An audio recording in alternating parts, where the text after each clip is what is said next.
meu Deus! Olha só, se você ficou cansada no primeiro, vai beber água, vai no banheiro, dá um pause, que agora é aquela hora assim que tipo, socorro.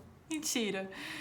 Não deu nem pra desenhar, meu povo. Não deu nem pra desenhar nesse daqui. Só deu pra escrever, porque era tanta informação. E eu vou te dizer que esse resumo aqui ainda tem mais umas 2, 3 páginas que eu ainda tenho que passar limpo pra mim, pra entender tudo sobre várias ações. Então, seriam uns 2 mapas mentais só sobre ações, que eu ainda tenho que passar limpo. Mas então eu vou trazer esse resumozinho aqui, que é pra ajudar a vocês conhecerem e talvez até identificar, assim, eu gostei da ideia desse daqui, vou estudar mais sobre esse daqui, porque daí já é uma coisa que eu posso tentar começar agora, porque não tem como saber de tudo agora, tá? Então, eu, por exemplo, eu tô querendo começar em renda fixa e escolher um de renda variável para começar a colocar meu dinheirinho da aposentadoria, do meu futuro, começar a caminhar por esses espaços aqui, tá? Então, renda fixa já tá mais tranquilo, eu vou escolher lá e tal, botar bonitinho. E os de renda variável, esses aqui mais de risco 4 e 5, os 5 e 6, talvez escolher uns 2 para me aventurar e estudar um pouquinho melhor, tá? Então, vamos lá. Risco 4, 5 e 6. Então, aqui, o risco 4 e 5, por exemplo, você vai ver que são para metas muito parecidas, de 1 ano e meio até mais de 10 anos, de 1 ano e meio até mais de 10 anos. Então, aqui você também, junto lá com o risco 2 e 3, você pode ter metas de 3 anos que vai ter uma parte em investimento de risco 2, uma parte em risco 3, uma parte em risco 4, e aí você vai dando uma turbinada no seu investimento, né? Naquela sua meta. Ela não precisa ficar só em um tipo de investimento. Ela pode ser, como eles dizem, diversificar a sua carteira para um mesmo objetivo. Então, vamos lá. Risco 4. O risco 4 a gente já conheceu. A gente já viu que são investimentos em crédito privado, que é quando você empresta dinheiro para o banco ou para alguma outra empresa. Então, aqui eu tenho os CDBs, os LCs, LCIs, LCAs. LC, eu acho que eu ainda não tinha apresentado ele, então são letras de câmbio, que é quando você empresta dinheiro para uma financeira, tá? Eles não têm risco de crédito, porque são todos cobertos pelo FGC, certo? Eles têm, só que você tem que dar uma olhadinha sempre que você for escolher o produto para garantir e confirmar isso daqui, tá? Eu tenho risco de mercado se eu vender antes e talvez eu perder dinheiro. E eu posso ter risco de liquidez se aquele investimento tem alguns que você só pode vender na data do vencimento. Então, antes de colocar o dinheiro, confere qual é a liquidez daquele investimento, se realmente é um dinheiro que você não vai precisar até a data do vencimento para não ter problema, tá? Os LCIs, lembrando que a LCI e LCA, eles não têm imposto de renda, lembra? Aqui é letra de crédito imobiliário, letra de crédito para o setor de agronegócio. Então, você está emprestando dinheiro especificamente para o setor imobiliário, especificamente para o setor agronegócio, tá? Uma coisa legal, que aí eu já até comentei antes, então as instituições menores, elas às vezes elas oferecem maiores taxas de juros, né? E aí você vai saber a segurança dela através do rating. Quanto mais melhor, certo? Aqui também, dentro do risco 4, então tem, lembra que a gente falou sobre a previdência privada? Ela pode ser um investimento seu para longo prazo, né? Ela pode ser uma parte do seu investimento de aposentadoria. Eu posso colocar uma parte aqui, uma parte lá naquele que estou estudando, que é com o IPCA de longo prazo, 2055, tem uns bem longo prazo, tem uma rentabilidade boa. Então, uma parte da sua aposentadoria, você pode diversificar a carteira aposentadoria e uma partezinha, se você quiser, pode tentar se aventurar por esse produto, a previdência privada. O risco de crédito dela é só se for uma instituição que talvez te dê o calote, né? Que a instituição quebre, porque aqui não tem FGC, não tem garantia. Mas aqui você vai pela experiência, pela longevidade também daquela instituição que tem a previdência privada. Hoje já tem várias corretoras, por exemplo, a BTG, a minha que eu tô, ela é uma específica da BTG. A XP, se eu não me engano, também tem fundos de previdência privada. Então, algumas corretoras estão investindo em previdência privada, só para ver que não é necessariamente uma coisa tão negativa ou morta. Lembrando que eu acabei escolhendo um tipo de previdência privada que hoje não é a melhor, não é a ideal para mim, mas eu ainda penso em até fazer outro tipo de previdência privada, estou só pensando. Então, é importante você avaliar as taxas, lembrando que os bancos grandes, eles têm taxas muito altas na maioria das vezes, então é bom olhar outras opções e entender melhor na hora de escolher o produto, VGBL, PGBL, qual tipo de tributação que você vai querer e tudo mais. Lembrando que você sempre pode fazer a portabilidade, e isso aqui não é só para previdência privada, tá? Portabilidade é para tudo isso daqui. Todos os tipos de investimentos financeiros, vocês podem fazer portabilidade. Só que ele tem que ser portabilidade para o mesmo tipo de produto, tá? No caso da Previdência, você pode fazer de PGBL para PGBL, mudar de instituição financeira, mas sempre mantendo o tipo aqui, e VGBL para VGBL. Você nunca pode mudar mais o tipo. A tributação, você ainda consegue fazer uma portabilidade da progressiva para a regressiva, mas o inverso não é possível, tá? Então, na hora de escolher, lembra, escolhe sempre a regressiva. Eu acho, quer dizer, né? Só minha opinião. E aí, então, acompanhar a rentabilidade a cada tempo, para você saber se aquela previdência, se talvez existem outras melhores, e aí você talvez pensar em fazer uma portabilidade, tá? Para você comparar investimentos diferentes na hora de, tô aqui com um dinheirinho, tô aqui com 10 mil reais que eu quero investir. Será que eu escolho um CDB ou será que eu escolho um LCA? Com os dois com o mesmo prazo. Sempre que você for comparar investimentos, você tem que comparar investimentos com o mesmo prazo. Por isso que a primeira coisa na hora de decidir um investimento é saber qual o prazo. Meu prazo é de 2 anos. Então, eu vou comparar CDB de 2 anos com LCA de 2 anos. Não adianta querer comparar um CDB de 5 anos com um LCA de 2 anos. Eles vão ser completamente diferentes, tá? Então, sempre no mesmo prazo. Qual será que está rendendo mais? Afinal de contas, a LCA não tem imposto de renda e tal, o que eu faço? Os próprios canais do Me Poupe, o aplicativo Renda Fixa, você consegue comparar. Você diz lá quanto que você vai ter, quanto que você tem, qual o tipo de investimento que você quer, e ele já mostra a rentabilidade líquida, o valor final líquido que você vai receber de cada um em cada tipo de investimento. Eu acho que isso é super legal para decidir, tomar decisão de qual às vezes é melhor do que o outro. Porque só olhar o valor da rentabilidade, às vezes a gente não sabe dizer, né? Então é isso. Então, sobre o risco 4, fechamos. Vamos então para o risco 5. Já estamos aqui nos arriscando um pouquinho mais, tudo mais. Então, aqui nós temos, então, principalmente, todos esses daqui, eles têm um risco maior, por quê? Porque eles não têm FGC. Então, todos eles podem ter um risco de crédito. Não necessariamente que você vai levar calote. É só para você ter a ciência, tá? Eles podem ter, vai depender, risco de liquidez. Vai depender do tipo do produto que você vai escolher. E eles também podem ter risco de mercado. Dependendo, então, dos prazos, de qual é se você tentar vender antes, ou se ele nem puder vender antes. Então, isso aqui tem que ser bem pesquisado na hora de escolher. Os debêntures, a gente já falou um pouquinho sobre eles, são então quando você empresta dinheiro direto para a empresa. Lembra que aqui você passa por um banco, né? Você empresta dinheiro para um banco ou para uma financeira, no caso, mas que as financeiras hoje em dia elas já têm cobertura da FGC. Nos debêntures, você empresta o dinheiro direto para a empresa, para ela construir um prédio, para ela construir uma rodovia, para ela construir o que ela quiser. A empresa vai lá, vai na corretora e fala assim, eu tô precisando de um dinheiro emprestado, faz aí uns títulos para mim e põe para vender. Aí você vai lá na corretora e você compra os títulos dessa empresa.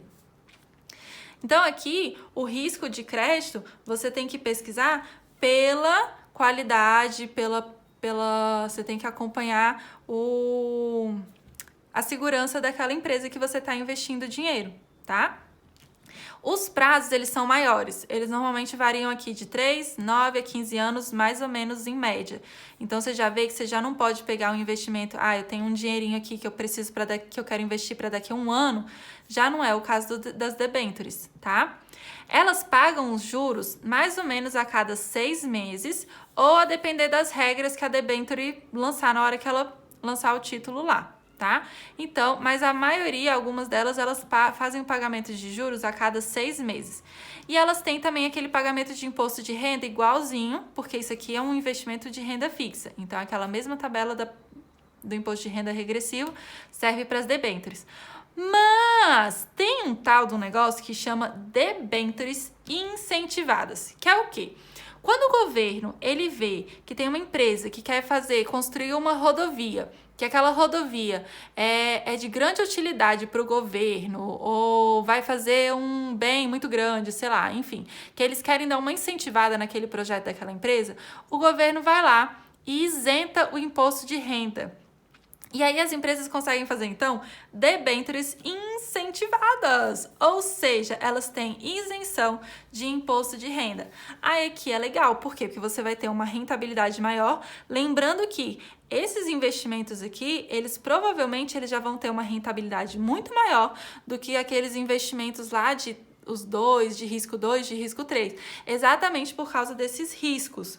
Quanto maior o risco, maior a rentabilidade. Então, você vai decidir aí o quanto que você quer arriscar para ter uma rentabilidade maior.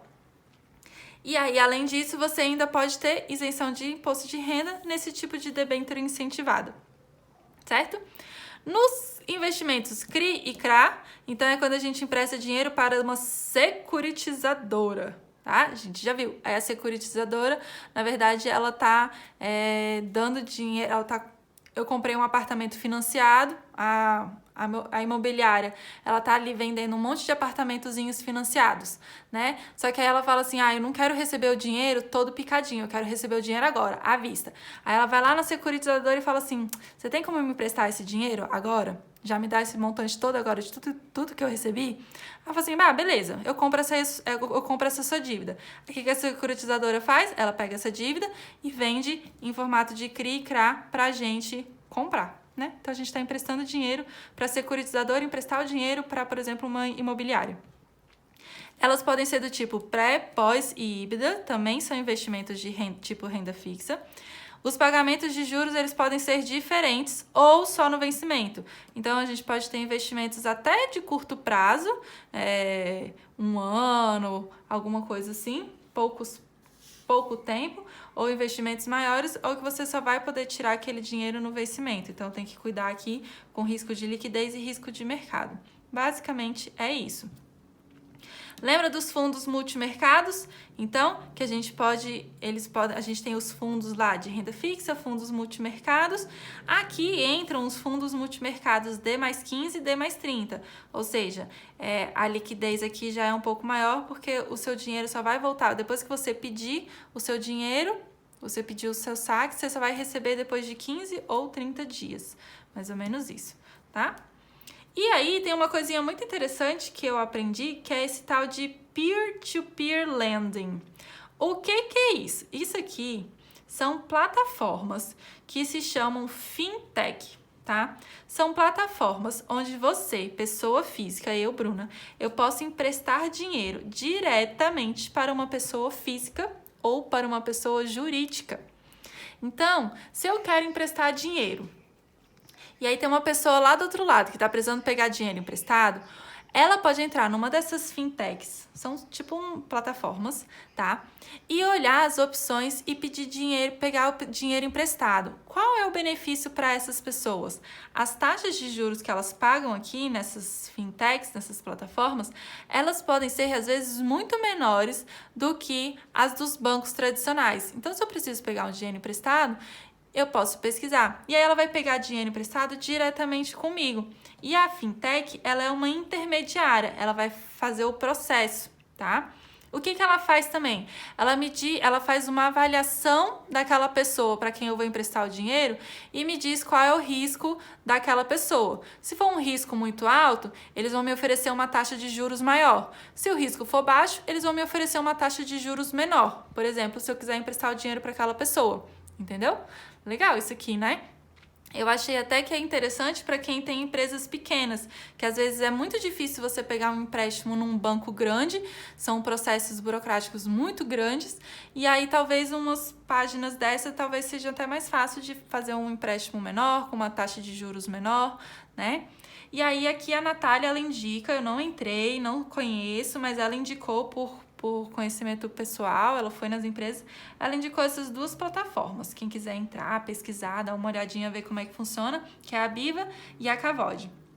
E aí aqui nesse caso, então você avalia o risco de acordo com o que a fintech falou da pessoa te pagar aquele dinheiro ou não, mas eles também te dão uma certa segurança que algumas dessas plataformas, eles já colocam o nome da pessoa diretamente no Serasa se a pessoa não pagar a dívida. Então, você tem uma certa segurança de talvez receber o seu dinheiro de volta. E aí, aqui no caso, a pessoa que está pegando o dinheiro emprestado, ela escolhe o prazo em que ela vai te pagando. Ela pode te pagar tudo de uma vez, ou ela pode te pagando por mês, mensal, já corrigido com taxa de juros, tudo mais. Então, assim, não conhecia isso daqui, achei interessante, até como uma forma de talvez ajudar pessoas que precisam pegar um dinheiro emprestado e aí não precisam recorrer a um banco grande e talvez acabar caindo num juros gigantesco, né? Esses tipos de investimento, eles já começam a ser interessantes para pessoas que estão buscando uma rentabilidade maior ou pessoas que talvez já esgotaram o seu limite do FGC. Lembra que o limite do FGC, ele cobre até R$250 mil por CPF, por instituição bancária, no limite máximo de R$1 milhão.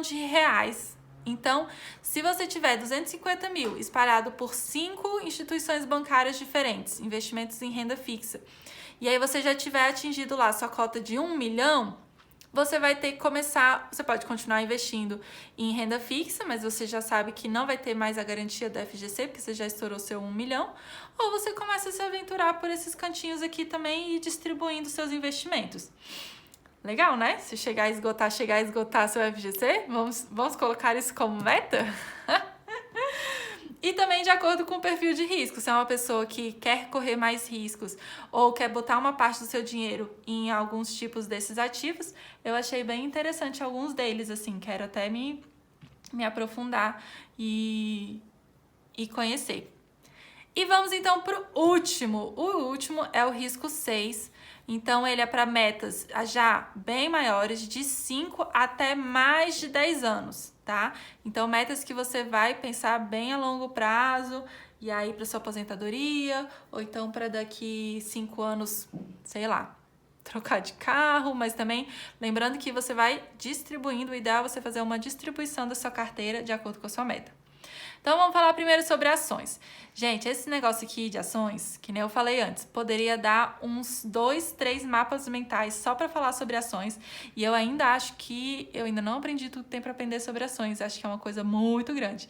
Mas já deu para dar uma clareada um pouquinho. E aí aqui eu recomendo que você comece a estudar. Acho os YouTubes que falam, então, por exemplo, o Thiago Nigro do Primo Rico, ele fala muito mais sobre ações. Então, escolhe as pessoas que falam mais sobre isso e vai aprendendo, pensa em fazer um curso, talvez, para ações para iniciantes, sei lá, enfim. Então, olha só, as ações, então, elas são vendidas na B3, que hoje é a nossa maior corretora e única corretora de valores do Brasil. E é a maior da América Latina também. Então, na B3, a gente tem, então, as empresas que são empresas de capital aberto, ou seja, elas estão ali para vender uma parte da sua empresa para outras pessoas. Então, quando a gente compra uma ação, a gente está comprando uma fatia daquela empresa, tá?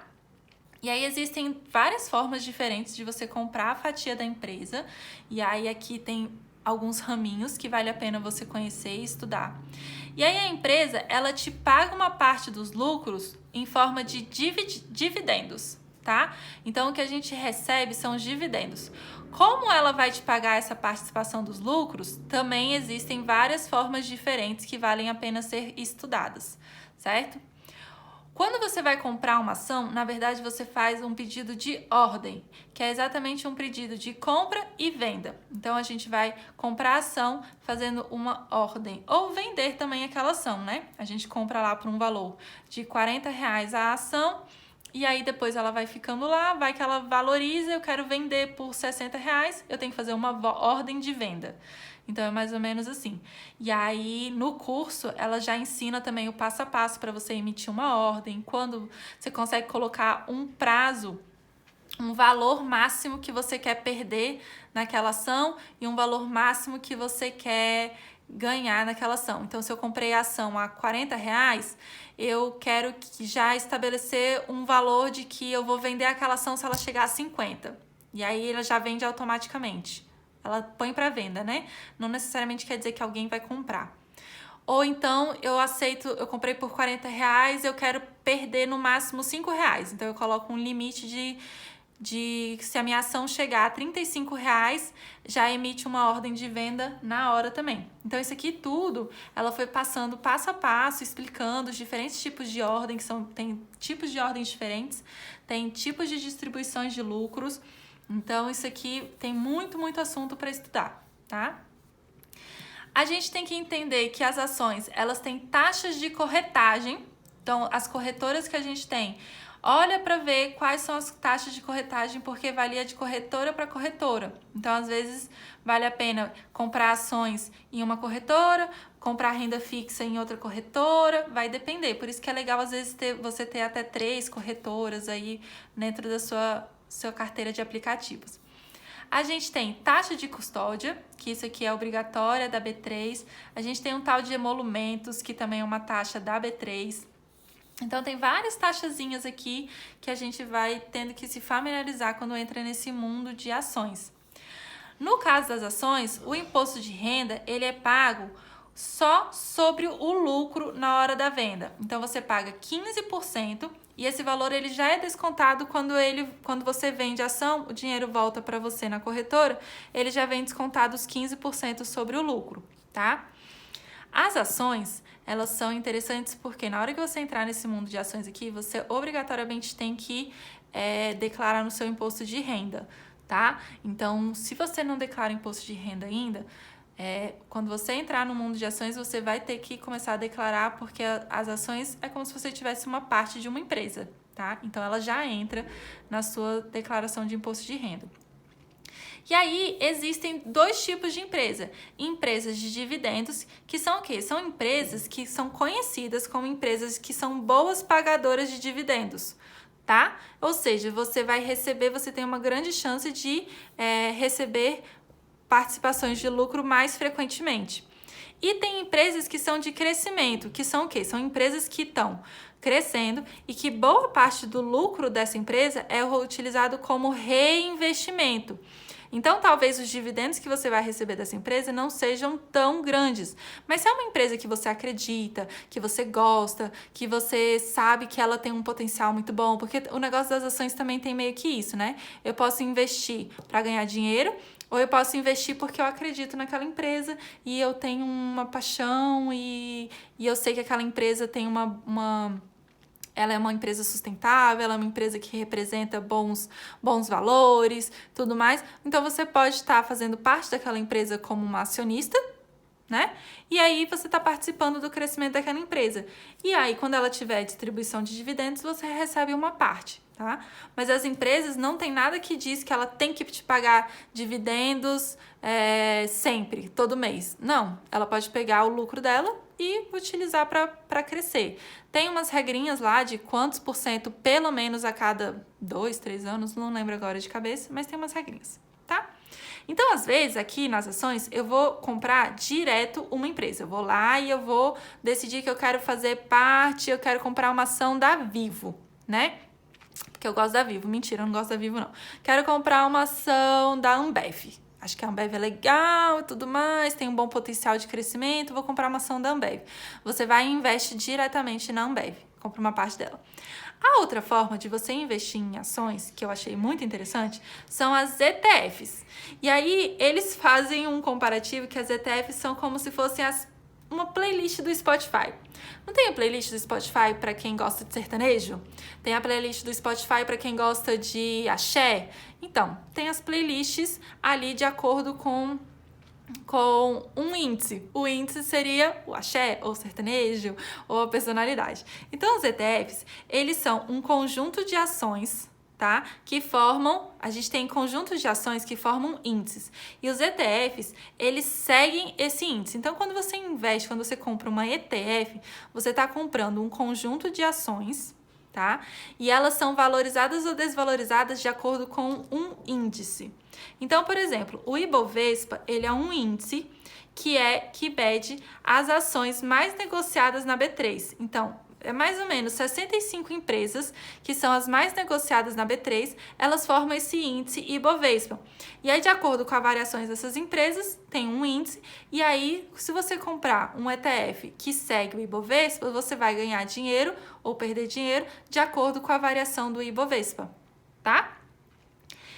Eles me trouxeram 4 fundos de índice. Então, isso aqui eu anotei para mim, para eu olhar, pesquisar e tudo mais. Mas se você quiser também para pesquisar, mas lembra que não é uma dica, tá? Porque dicas a gente tem que entender o que é bom, o que é ruim, mas eu achei legal essas referências.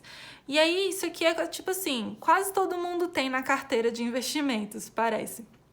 Então, são 4 fundos de índice bem legais de se conhecer, que é, por exemplo, a BOVA11, que é, então, uma ETF que segue a Ibovespa. Tem a BRAX11, que é uma ETF que segue o Índice Brasil, que daí aqui são as 100 empresas mais valorizadas no Brasil. Tem o IVVB11, ele é um índice, ele é um ETF que segue um índice das empresas, de algumas empresas americanas. Então, você já está meio até que investindo lá no exterior. Olha que interessante.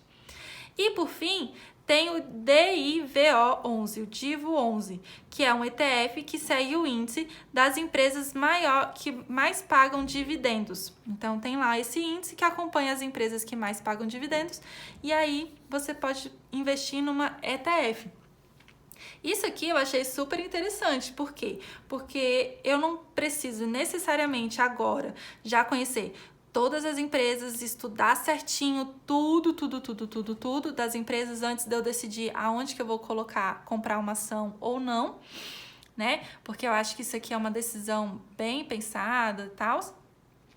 E é que você tá investindo, tipo, num índice, num conjunto de ações. Eu achei interessante essa forma de você entrar no mundo de ações. Mas isso aqui eu achei interessante pra mim, tá? Vamos então falar sobre o último tipo aqui, que são os fundos de investimento imobiliários, tá?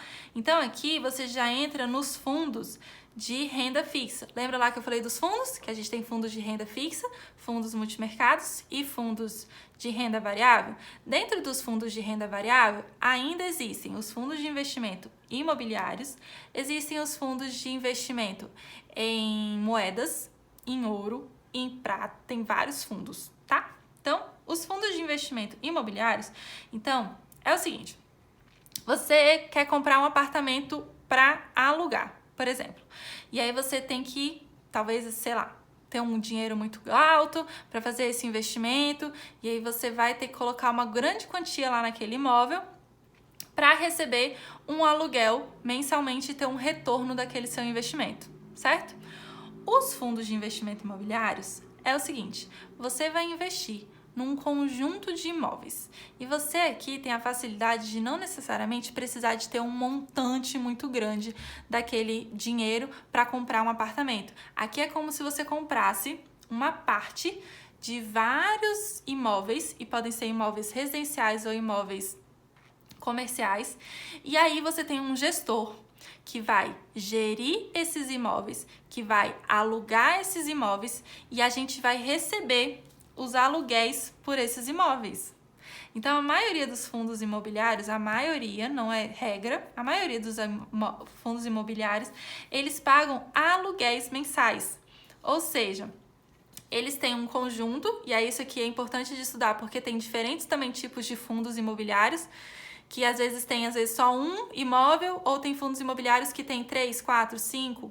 E aí é legal que na lâmina dos fundos imobiliários, eles colocam a foto dos imóveis, qual é a metragem, qual é a idade do imóvel, eles colocam várias características para você saber exatamente aonde você está colocando seu dinheiro, quais as características daquele imóvel.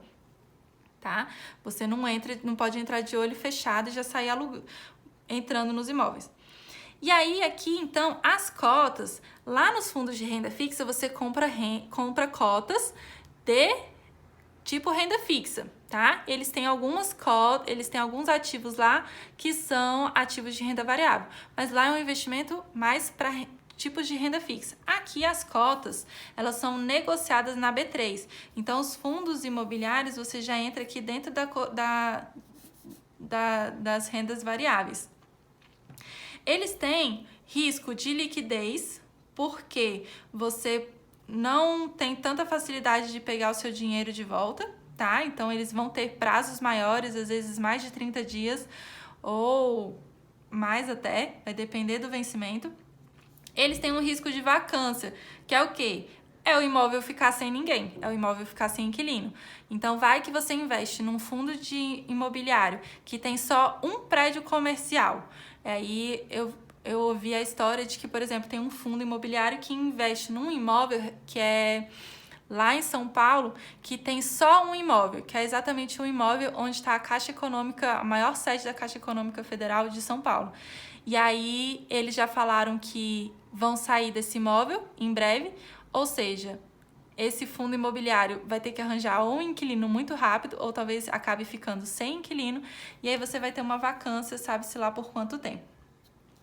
E tem risco de crédito, né? Porque não tem FGC, é uma renda variável, todas essas coisinhas que a gente já sabe.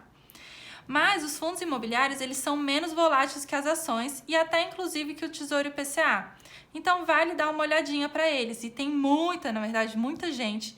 O que eu tenho recebido de e-mail da minha corretora falando sobre as possibilidades desse fundo imobiliário parecem ser bem legais, mas acho que vale a pena estudar e talvez se aprofundar nesse assunto. E aí, só para vocês conhecerem os fundos, eles podem ser de tijolo, ou seja, são fundos que investem em imóveis. Fundos de papel, que investem em títulos, tipo títulos de renda fixa. Pois é, tem fundos de papel. Tem fundos híbridos, que investem em imóveis e títulos. E tem fundos de fundos, que investem em fundos de outros fundos imobiliários, ou enfim, tá? E aí tem um site que eu descobri que foi indicado, que é esse Clube FI, que daí o que ele faz? Ele reúne, é um site que tem todos os fundos imobiliários que existem e ele mostra comparativos, ele mostra as informações certinhas de cada um. Tem a opção gratuita do Clube FI e tem opções pagas. Eu achei a opção gratuita para quem está começando é bem legal para você já tentar ir comparando diferentes tipos de fundos na hora de escolher um. Mas isso aqui foi só uma referência que passaram lá no curso da jornada. E tem as tais das criptomoedas, que eu não vou nem entrar, porque esse assunto aqui foi muito, muito difícil, tá? Mais difícil que ações. Então, as criptomoedas, para quem quiser estudar, aí eu acho que vale a pena ir atrás e conhecer. Então, cansaram? Nossa, eu cansei. Eu cansei de estudar isso aqui, meu Deus do céu. Mas eu achei legal porque já deu pra você ter uma pincelada, conhecer um pouquinho e até falar assim, eu gostei desse negócio de ETFs, acho que dá pra eu me sensibilizei com elas. Acho que dá pra eu pensar nesse aqui, eu gostei desse daqui, o que foi que eu me senti à vontade e aonde que eu vou começar então a dar uma pesquisada maior e começar a investir meu dinheiro, né? E aí aos pouquinhos eu acho que cada um vai escolhendo o seu nicho, vai escolhendo pra onde que vai e vai sendo feliz com o seu dinheirinho, certo? Então é isso, eu espero que tenha dado para entender e eu espero que vocês saiam daqui motivados e empolgados para estudar aquilo que mais cativou vocês. Um beijo e agora a gente se vê só na nossa aula ao vivo. E aí eu quero ver o que a gente vai falar sobre de interessante. Então é isso, meninas. Um beijo e até nosso próximo encontro.